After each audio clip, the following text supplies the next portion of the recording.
have it.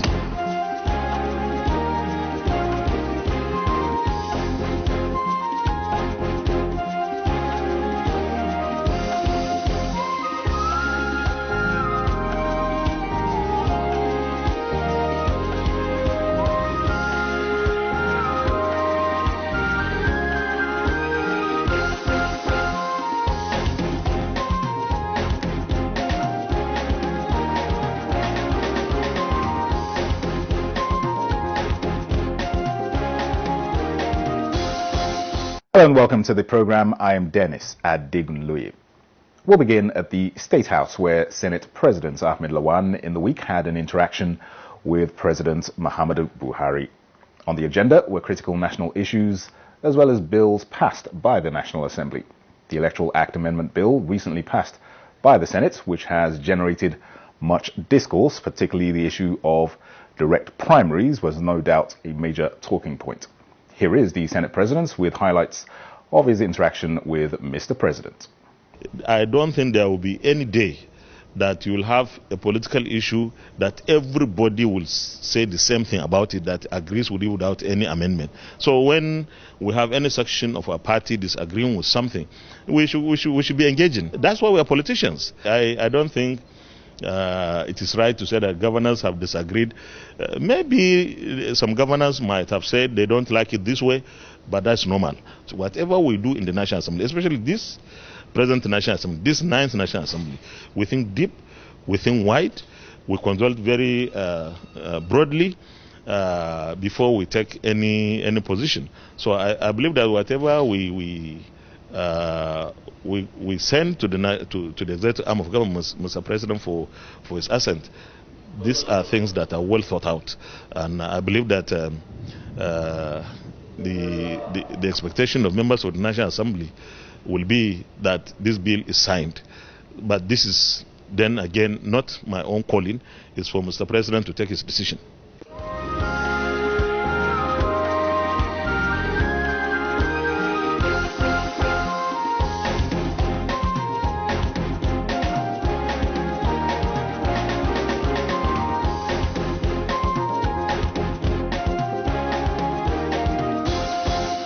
The 2022 budget was also discussed, and Senator Lawan is optimistic that the January to December budget cycle will be maintained as the Senate is working towards passage of the bill by mid-December. He also talked about the forthcoming APC convention. We are also very desirous of ensuring that the APC is so stable before the Congress, the convention ultimately, because we want our convention to be hitch-free. We want every member of this party who comes to attend the convention to do so with a clear mind that whoever becomes the chairman, for example, or whatever leadership emerges, is a leadership that has the respect of everyone in the party, because we want Mr. President to continue to work with a solid and strong party, APC, to continue to do the very good work it is doing across the country and consolidate at the end of its tenure. Before then, we are very hopeful that we are able to have projects, the legacy projects commissioned, like the second Niger Bridge, the Abuja-Kaduna-Kano Highway, the Lagos-Ibadan. I'm happy that what we have discussed are things that will make this country better.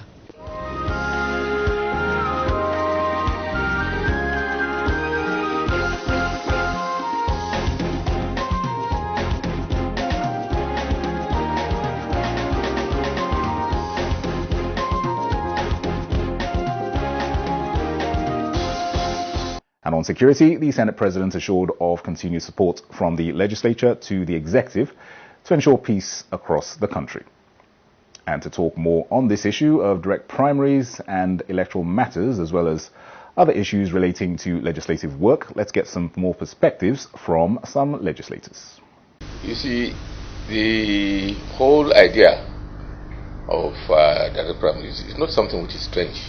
You know, it has been happening in the Nigerian democratic journey from one time or the other. And the major reason, you know, why the National Assembly, a lot of people have not really seen the impact this thing could have on the Nigerian democratic journey. You see, if you give members the capacity to elect those who represent them, it deepens participation and it deepens democracy. A lot of the challenges that we are having in our political parties is that the whole thing, after you obtain your card as a registered member of the party, once you are not a member of the ESCO of the world, you are not a member of the state local government ESCO or state ESCO or national ESCO, you are absolutely nothing. You don't have any voice. You have only a voice during general elections. And during general election, everybody votes anyway. But if members have a hand in the way in which their own representatives, from president down to the councillor, the way they are elected, then there is participation. And along that participation, people will appreciate those who are representing them. And it will also ginger the elected representatives to perform, because they know that once they don't perform, they can go back to the party grassroots, to ask for them or to ask for their support. So we are not doing this because we think that we as legislators have any upper hand. We don't have any upper hand, but it gives performing politicians, performing representatives, the courage, to emerge continuously. So power is getting back, to the people who are members of the party. And the whole idea,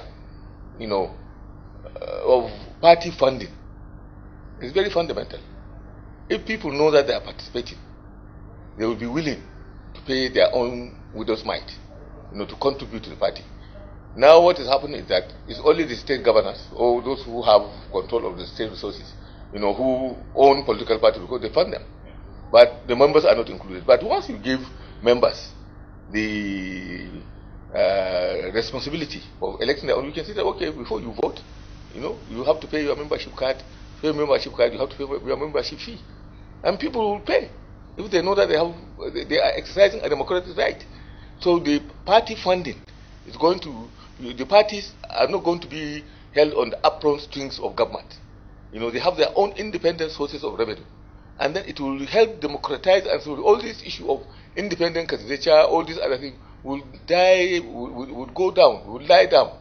Because if you know that if you are loved by your people, and you are a member of the party, once you come as a councillor, your members will come and vote you.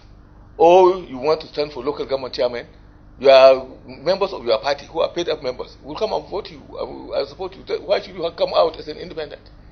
Once you know that. So a lot of the accountability, political accountability, is much more acceptable during the time of direct primary. Of course, direct primary is not an answer to everything. But one thing that it does is that it gives people responsibility of making a choice of their own leaders, and not just the people, but party members. And you have the register of the parties. A lot of these political parties, you see these what do you call them? Political parties, proliferation of political parties who have no directory, where you have 80-something parties. What are they doing? All they do is that, when they want to get registered, they will go and hire some offices, put their own emblem. Immediately after the INEC has finished their inspection, they remove them, and then they come and proclaim that they are parties. But if you have effective register of parties, a lot of these parties will simply disappear. Because when you say that direct primary, you can go to one local government and you can't find a single member. So a lot of these parties will die natural death, because they have no members. So that is where. So the issue is the integrity of politics, the integrity of partisan politics is enhanced when members' participation, in the grassroots democratic process is enhanced. Once you will end up with parties becoming oligarchies. 1, 2, 3 people. We are not fighting against governance. We are deepening democracy. We have nothing You know, governors think that is advantage or that it is cheap. It's not cheap. You know, when you run primaries, and that is, you know that it's not cheap. You know, and the whole game, the delegate system, the whole game is very, very dirty. You know, it's very, very dirty. You know, you put delegates, some of them are put in their houses, you give them hotels for them, you give them money to feed their families, you give them some money, then you put them your money. That's not a guarantee that they will vote for you. At the end of the day, after everything is finished, they have collected money from all the candidates. Then their governor will come and say that, okay, he will give delegates, each delegate 100,000. After they have collected money from all the other people. Then they will go and vote in block for a party, for a person that the man with the money, you know, with the money wants. So, I mean, how democratic is this? It's not democratic. And people are saying that, this thing is so expensive. Democracy is an expensive business. You know, we don't want a cheap way out. Once you want to sit down and empower the people and empower party people, it's not a cheap business. You know, because democracy brings stability. It brings integrity of choice. You know, we should ensure that this is done. You know, so that the true representative of the people can emerge. I have been in this game for the last 25 years. I know what it is. So, the direct primaries is the best thing that can happen to our democracy. It will strengthen, deepen our democracy, and it will make our political party stronger. President Buhari gave us a dinner over a year ago and said, look, as far as he is concerned, he is done with the election. He is not going for election anymore. But he would like to leave a very strong and viable political party. And he doesn't want the APC to go in the way the PDP did. That we should go and build this party from the grassroots level. And what we simply did is to return this party to the people. Let the people decide on who will be the councillor, who will be the chairman of the local government council, who will be member of the state assembly, who will be member of the House of Representatives, who will be senator, and who will be governor. And the people will decide, not selected few, hand-picked few that are usually controlled and manipulated by the powers that be. And let me say that the call by some people that we should review it, I would say it's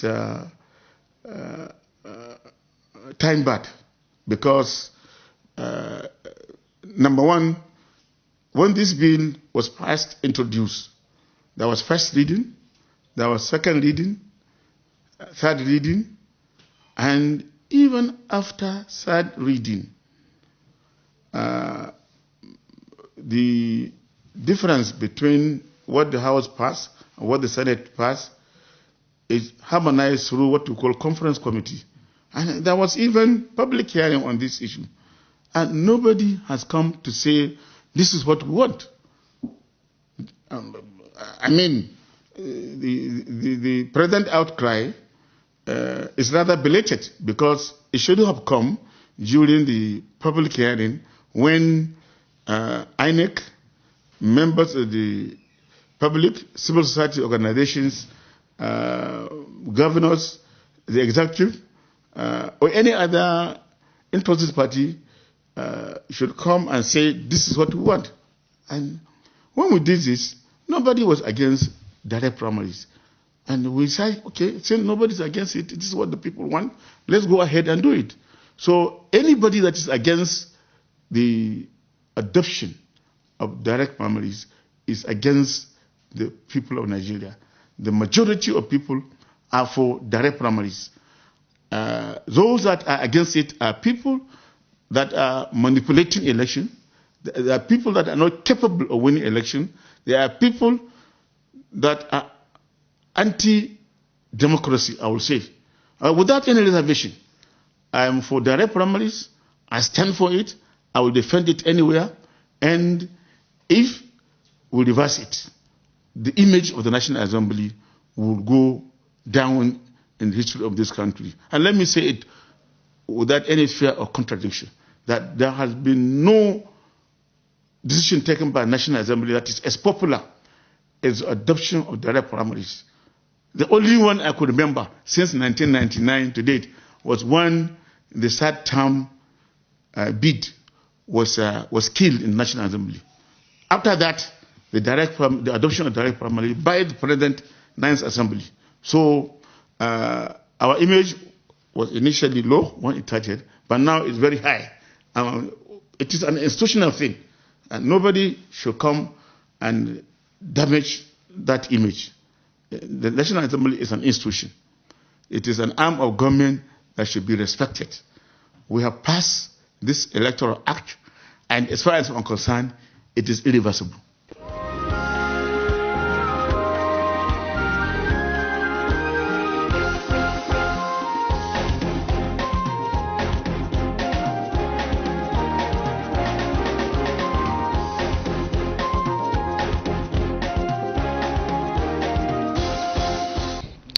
Huge turnovers every 4 years of legislators at the National Assembly. Some have observed that it's not too good for the growth of the legislative arm of government and indeed democracy. What's your take? Yeah, it is not good for the legislative arm of government because as chairman of Rules and Business Committee in 2003, I received the chairman of the Rules and Business Committee of the United States Congress, and he had been there for 36 years at that time. In 2003, and had chaired that committee for almost that length of time, 36 years.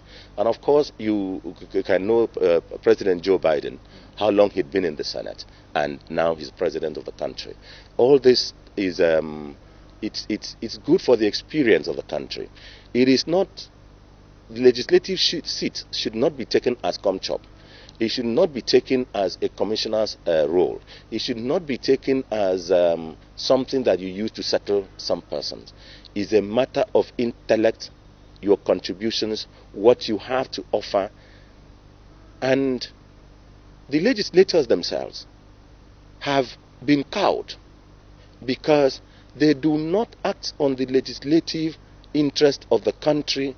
They always look at what is my leader saying. What is my governor saying? Is the action I take capable of giving me a return ticket? I want to say with respect, I'm not being disrespectful, I'm not being disloyal, I'm not canvassing disloyalty. Do your job first, and what you do, your job will stand in for you. Your job will stand up and stand out for you. And sometimes your leader or your governor, quote unquote, I don't give credence to that, will always say, look, this person has done well. I think we should return him to the legislature. As chairman of Rules and Business, I used to publish a notice paper. The essence of the order paper is to notify senators and members of the bills that are likely coming the following day or 2 days or in the next week. And the essence is for you to use yourself and your legislative aides, your senior legislative aides and your legal advisors to prepare arguments for and against that bill and that measure. And when you come to the floor, you will oppose the bill or support the bill on the basis of the law. But when you rarely see that on the floor of the legislature these days. You rarely have heard any argument on any law being passed or being considered that a senator or a legislator makes reference to any section of the law. It is literature. I apologize. I really apologize. So these are the kind of things that makes persons on outside think that it is an ordinary thing, that is not an intellectual legislative thing, that you don't need to be specially endowed to enable you be there. So that's like the kind of turnover. If you display legislative skills, advocacy, law, you come in with your books, you come in with your iPad, you come in with your e-law report, make reference to laws, make reference to judgments of the Court of Appeal or Supreme Court in any argument on the floor. I used to do that. No, these are the kind of things that shows that's what should be, because you are a lawmaker.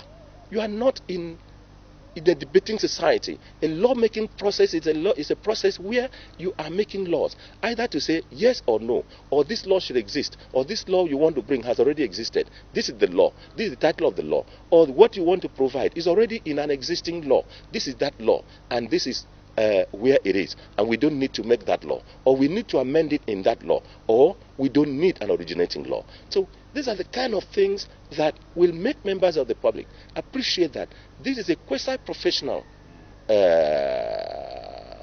assignment that needs a level of understanding, initiation, and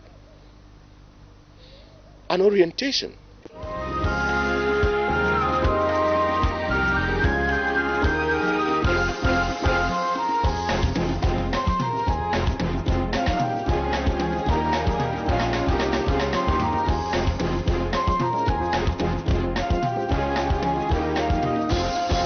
That narrative is true. In the 8th Assembly, I think there was about 30% return, while over 70% never returned.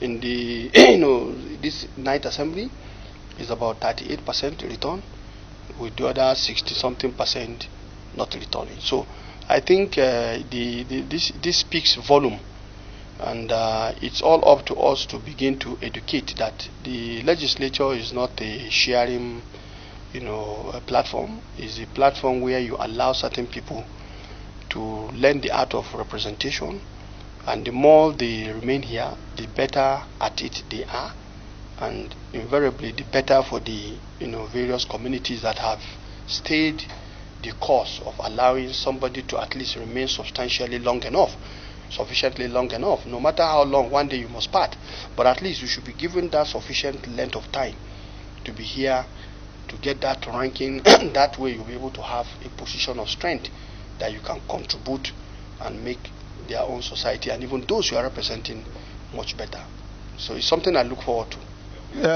In a normal setting or in other climes, particularly in America where we are copying their style of democracy, you sometimes find a lot of people staying in the legislative house for decades. They go in and if you are doing well, you don't even find people from within your party contesting with you. They don't aspire to take over because what they wanted to do, somebody is there doing it already, so there will be no point. In our climb here, there's a difference. People take a look at elective office as chop make I chop, as they put it in ordinary parlance.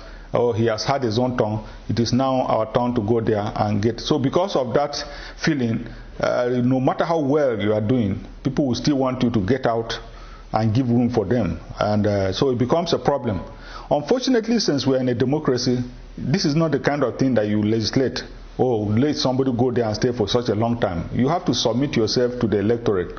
If somehow you convince them, in spite of the zoning arrangement that we have here and there, you may still go. That is why you find even in the National Assembly now, there's no limit constitutionally on the term of a legislature. If you convince your people, you can stay there for as long as you submit yourself to them.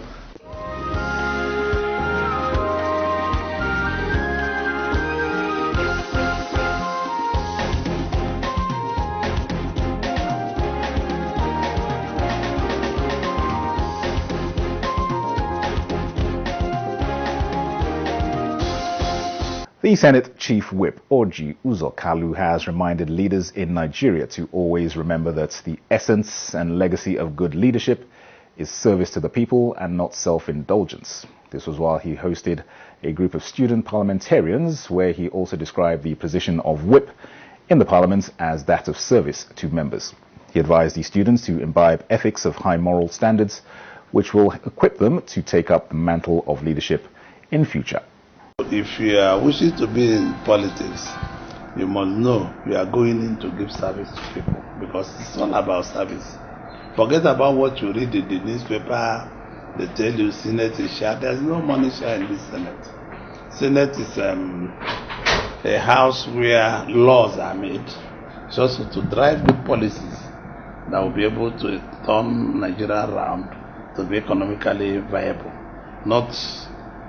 Policies are not just what you make for today.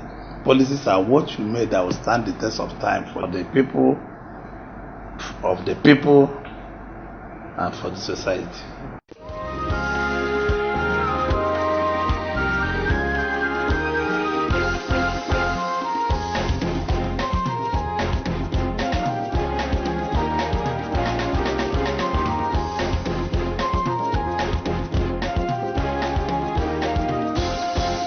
Senate President Ahmed Lawan has again been decorated with the emblem of the 2022 Armed Forces Remembrance Day by the Nigerian Legion. The Deputy Senate President and some principal officers of the Senate were also decorated.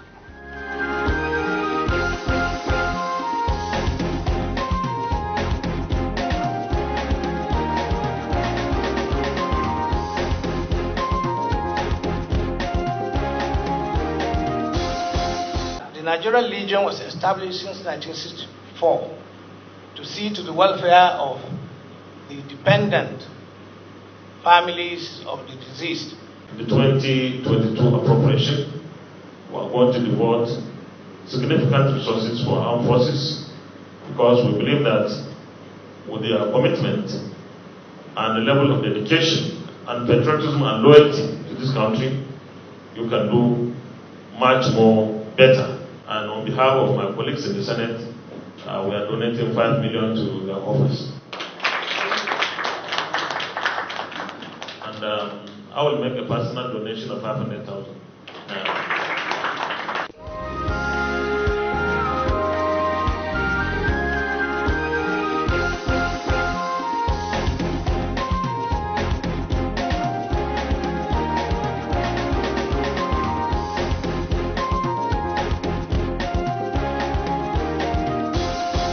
Well, that ends this edition of Senate 109. Thanks for watching. Bye for now and see you next week.